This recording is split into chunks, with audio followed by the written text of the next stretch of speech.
CN రెడ్డితో మంత్రులు పొన్నం ప్రభాకర్, వివేక్ సమావేశమయ్యారు. జూబ్లీహిల్స్ ఉప ఎన్నికల్లో కలిసి పనిచేసి జెండా ఎగురవేయాలని మంత్రి పిలుపునిచ్చారు. నవీన్ యాదవ్ను అధిష్టానం జూబ్లీహిల్స్ అభ్యర్థిగా ప్రకటించిందన్నారు. నియోజకవర్గంలో అందరూ ఐక్యంగా పనిచేసి విజయం సాధించాలని సూచించారు.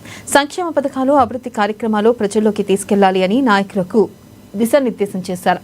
సిఎన్ రెడ్డి నాయకత్వంలో రహమత్ నగర్ డివిజన్లో ఉప ఎన్నికల్లో భారీ మెజార్టీ రావాలని ఆకాంక్షించారు.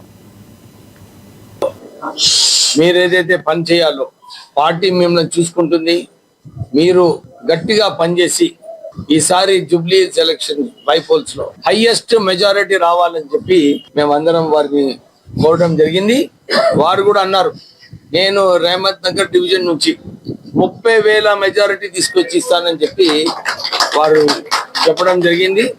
సో మేము కూడా మా విశ్వనాథన్ గారు, ఏఐసిసి సెక్రటరీ గారు, మా మంత్రి గారు పొన్నం ప్రభాకర్ గారు, ఫహీం గారు, రామరెడ్డి గారు, మేమందరం కూడా వారిని రిక్వెస్ట్ చేశాము. వారు పార్టీలో ఇంకెక్కువ బలంగా పనిచేసి మెజారిటీ తీసుకురావాలని చెప్పి కోరడం జరిగింది. వారు కూడా ఒప్పుకున్నారు. ఎందుకంటే వారి పనితీరు చూసిన తర్వాత నిజంగా రాజకీయ నాయకులు నేర్చుకోవాలి అండి. ఎట్లా పని చేయాలి, రెస్పాన్స్ ఎట్లా ఇవ్వాలి, ఏదైనా క్వశ్చన్ అడిగినప్పుడు ఇమ్మీడియట్లీ వారు స్పందించేవారు అనమాట. ఇక్కడ ఈ ప్రాంతంలో ఏమన్నా కావాలంటే వారి అభివృద్ధి కార్యక్రమం ఇప్పుడే ఒక సోదరుడు చెప్పినట్టు, సార్ పోయిన 2 సంవత్సరాల నుంచి వారి హయాంలో ఇన్ని అభివృద్ధి కార్యక్రమాలు అయినాయని చెప్పి మా కార్యకర్తలు చెప్పడం జరిగింది. సో సిఎన్ రెడ్డి గారిని మా కాంగ్రెస్ పార్టీ పెద్ద మెజారిటీ ఇచ్చి గెలిపించాలని చెప్పి కోరడం జరిగింది. ఎక్కువ మెజార్టీతో గెలిచినా కూడా మేమందరం కలిసికట్టుగా పనిచేసిన సందర్భంలో అజరుద్దీన్ గారు అతి తక్కువ మెజార్టీతో ఓడిపోవడం జరిగింది ఆ రోజు. అదేవిధంగా ఎంపీ ఎలక్షన్ లో గౌరవ అభ్యర్థి దానం నాగేందర్ గారి కోసం కూడా మా కార్యకర్తలు, జూబ్లీహిల్స్ నియోజకవర్గ ప్రజలందరూ కూడా, అంటే కార్యకర్తలందరూ కూడా కలిసికట్టుగా పనిచేసినాం కాబట్టి ఆ రోజు కూడా జూబ్లీహిల్స్ నియోజకవర్గంలో కాంగ్రెస్ పార్టీకి 25,000 మెజార్టీ ఇవ్వడం జరిగింది.